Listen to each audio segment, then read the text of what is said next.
Wa Nathal Khoury, Frederick Charles Corey. My parents were the founders of the church along with my grandparents. They were all born in Sidnaya.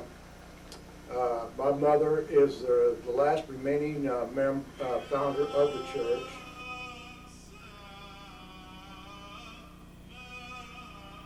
You were born in Sidnaya.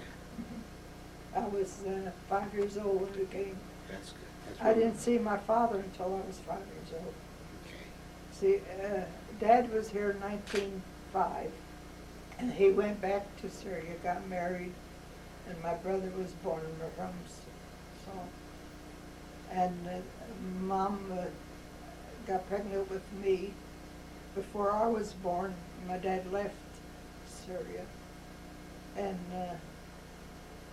we didn't get over here until I was about 5 years old, so I didn't see my father until I was 5. We got to Marseilles, France, and Dad, some way, he gave his citizen papers, lent them to somebody, you know, they used to lend them back and forth, and he never got them back. And so Uncle George claimed us as his family, and he went to Ellis Island. and he claimed us as his family. God was with us. O Isaiah, dance thy joy, for a virgin was with child, and is born a son, Emmanuel. O God and man, and all. After a while, he went on back to the old country, and he liked, my mother had 3 sisters. There were 4 girls in the family. So he liked one called Aunt Sarah. So he goes to my grandmother and he said, in Arabic, I want to marry Sarah.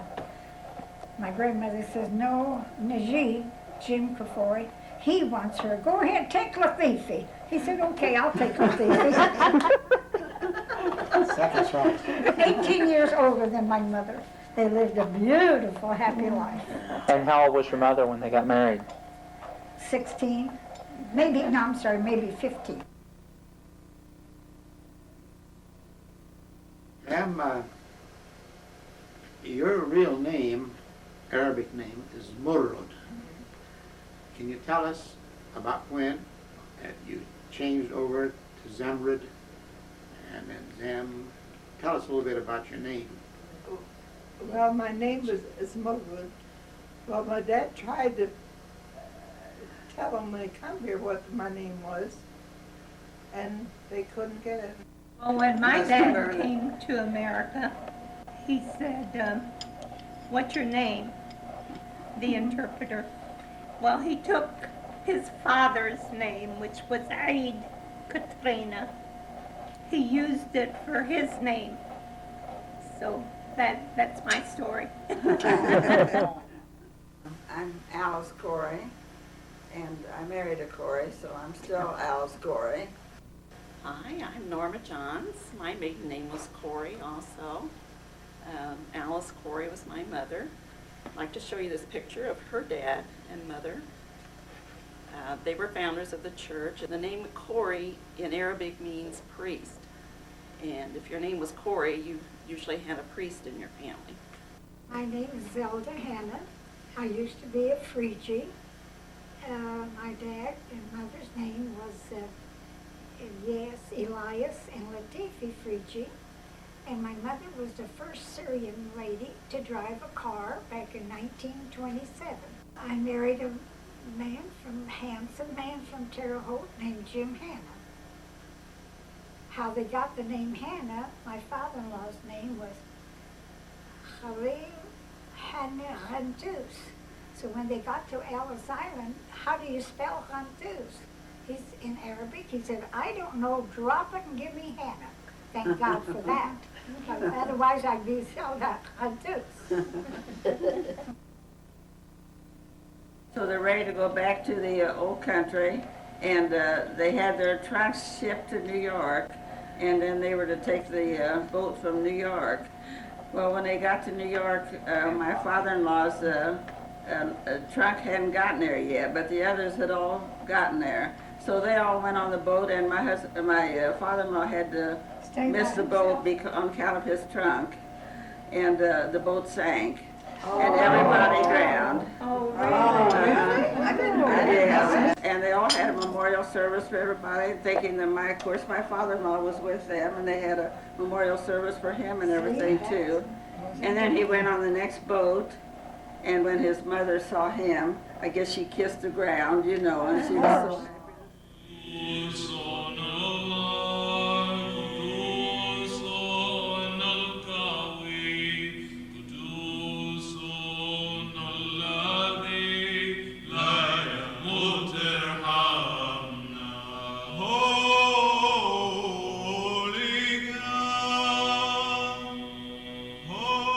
I was probably 5 or 6 years old. Flutie Hanna started a Syrian school here, and all the kids would go. We sit in the back part of that church, and he was very strict.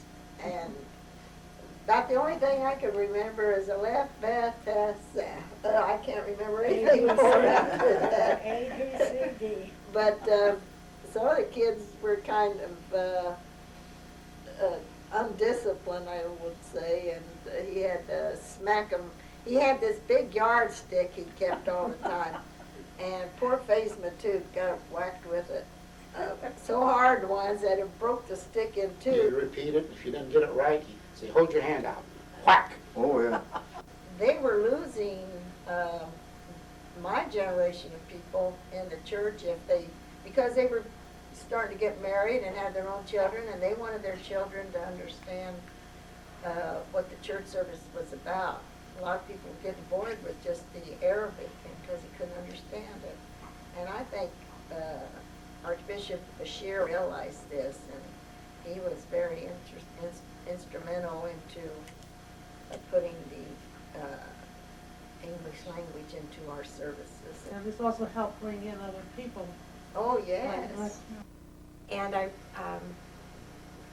6 or 7 years old perhaps, and the bishop, Archbishop Bashir, said we have to start speaking English in church. The priests have to start speaking English in the liturgy so that the younger people will understand, and he didn't want the separation of men on one side, women on the other.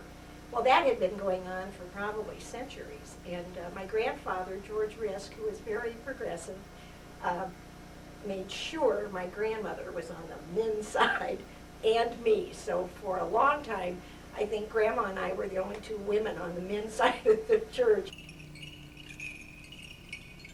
The servants of God here present, and those who are absent from among us for reasonable cause, those who have offered these holy oblations, and those for whom they have been offered, for their health, salvation, and visitation, especially those who labor and serve for the building up of God's holy church, all the members and benefactors, the members of the parish council, the Ladies' Aid Society, the Teen Soil, the choir, the altar servers, the church school staff, and the members of all our various ministries.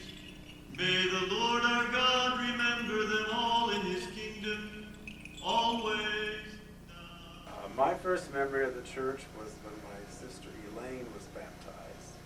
And I can remember carrying the water from the old church hall, because the hall and the church were connected, and they had to carry the water to put in the baptismal font from the kitchen in the subterranean hall across the sidewalk into the back door of the church to fill up the baptismal font. I was probably about 6 to 7 years old.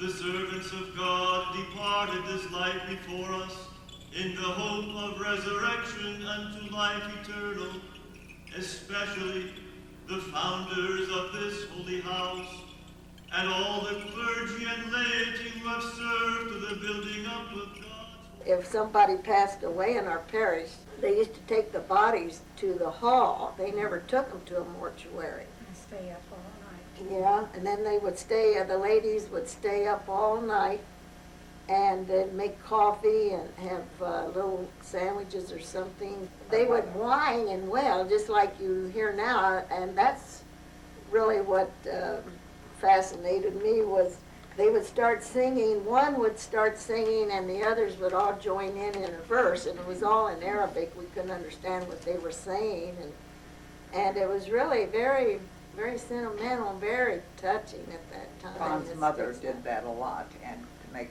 and people Yeah, would my cry. mother did And people would kinda cry, leave. see, because we didn't understand it, but it was in Arabic, Yeah, and it would be, it would be. It's This kind was- of Lamentations Just to or make we them do cry. That's right, it was. cry. That's Yes, exactly what uh-huh. it was. Yeah. Natalie was Lamentations. That's what I was gonna They say. never left the Uh-huh. body without somebody there, No. like I said. Whoever left at 6, they left, but we had another crew come in to take over when we left. It was just that the body always had somebody there with them, Mhm. remember? We had dinners, and it was in a basement. First, they built the church, and right next to the church, they built this basement, and that was the recreation room. And in this basement, they had a kitchen, and all the weddings of all of our people were always, they always had it there. And we gave dances there about every other Sunday night. And we had a dance every Sunday night. Oh, yeah, or Sunday night. And I dancing. especially liked that bottle dance, because Oh, yeah.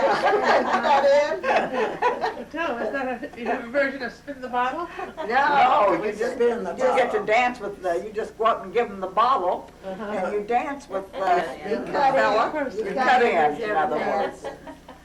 Every Sunday night at our hall, the old hall, we had these dances. Yeah, really, every It was a lot Sunday of night. fun, really. Oh, yeah. They were No, we great. didn't spin the bottle. You Lot had a of people bottle, met Ruth, and you'd people go there. if the couple was dancing, if you wanted to Well, dance there with is that one way to fella. spin it, too. Was it empty or full? No, just an empty bottom. I'm only Like a joking, Coke but that's a bottle. lot of fun. My earliest memory, I was 4 years old. It was my first Easter play. I remember holding a candle, and it was lit, and I was scared to death. I was going to catch myself on fire, or the person in front of me. And I remember marching into the church, and I was trying to be so careful that when I stepped into the church, I tripped, and I fell, and I dropped my candle. Thank God nothing caught on fire, but I was mortified. And I remember that afterwards my parents took me out to get some ice cream to make me feel better. It was like the end of the world, but I think we had angel wings on. I think I had more fun at the church when I was an altar boy, along with my cousins and friends. The only time that I didn't like it was during Easter. And it seemed like on a Thursday, you have to, the day would never end. You'd stand there and holding that candle, and there was no relief in sight. You couldn't get a substitute to come and help you take your place. And another joy that we had, a gentleman that was in charge of what they call the Haikulate at that time, who assisted the priest in different things, would always have to come between our turns carrying the cross or the candle to come back into the church. We'd hurry and rush to the clubhouse and play ping pong in our robes and everything. And this would just irritate both the priest and them, but we never get fired. And here's one of them right here. I happened to be one of them, and Bob, and there was Ed Kafori and John Kafori. And it's true, about every time, between times we had to go around, my Uncle Charlie, who was in charge then, would say, "Go get him." And I'd have to go out the back door of church, go in the hall to get Fred, because he was... Not only Fred, the priest boy, Jimmy Salhaney, so don't put me, don't stick me with it. I can't play ping pong by myself. But, no, it's true, we were all altar boys, if you can imagine that. Our life back then was the church. Our whole lives growing up revolved around the church. We didn't do anything much outside life, outside of our church. In this world, these times that we live in, when the week, Monday through Saturday or Monday through Friday, everything goes wrong, nothing seems right, it just seems like the end of the world, and then you go there Sunday to this church, and for some reason or other, it makes everything okay. I think this incident here shows you the depth of their love and their belief in their Lord and Savior means to these people at that particular time, these founders of the church. I think this incident right here sort of symbolizes what has happened. Car looks in pretty bad shape. This picture is an accident that I was in. There was, how many, 11 of us? 11 people in this one car? I was sitting on my cousin's lap, and I had George Matuk on my lap. Oh, He was a boy, just a boy then. But I had him on my lap. That's how we were sitting in that car. Got to the train track, only in Massachusetts Avenue. Massachusetts Avenue. And Joe was just learning how to drive. Well, he got to the train track. He didn't realize that the front of the car is on the train, on the rails, and there's a train coming. And we were there waiting for the train to pass, with the front of the car on the tracks, and he didn't know it. And I happened the last minute look in front of me, and I seen that we were on the train track, and I just dumbfounded, I couldn't say anything. And the train hit us, but there wasn't anyone hurt, and this was the result of the car. They had some pretty busy angels. In the midst of the congregation will he sing praises unto thee. The servant of God sang his church, in the name of the Father, and of the Son, and of the Holy Spirit. Amen. Lord, now lettest thou thy servant depart in peace. Lord, now lettest thou thy servant. What is your vision for the future? What would you like to see St. George become when we celebrate our 100th? Okay, of us will be around. I'll be looking down on all of you and saying, Well, I got You're not going to forget. The church has provided stability. The church changes, but it doesn't change. Still, the message is the same. It's a rock that a lot of churches are losing because so many of them try to bend whichever way the wind blows. Church has remained steadfast for us, and it's always there for us. It's grown. Now, I go in and I don't know half of the people there, but that's good. You can't have a church continue unless you draw converts in and get other people. And I hope this continues to the point where when we celebrate our 100th anniversary, that there are 3 or 4 more Orthodox churches in the city of Indianapolis. I hope we go like that. I hope we become a force. I hope we become well known. I hope Orthodoxy is as well known to the public as Catholicism or as the Protestants. That's my vision of the future. And if we keep doing what we're doing and working as hard as we're working, I know it will happen because we speak the truth. Orthodoxy speaks the truth. I hope the church could double in size, because more people now are learning about Orthodoxy. That's what I hope for. More people know about this religion.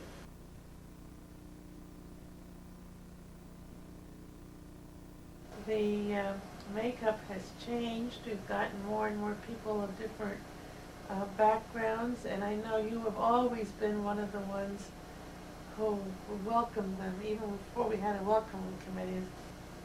Well, I just feel like if I went to I've gone to places where they ignored you, didn't know you was even there.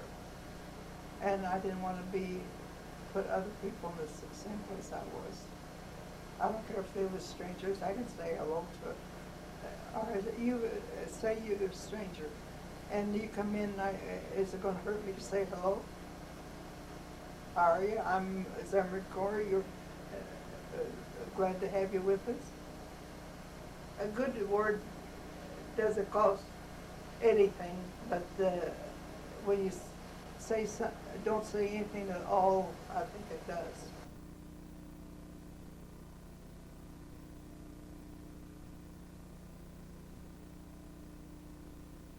Hey,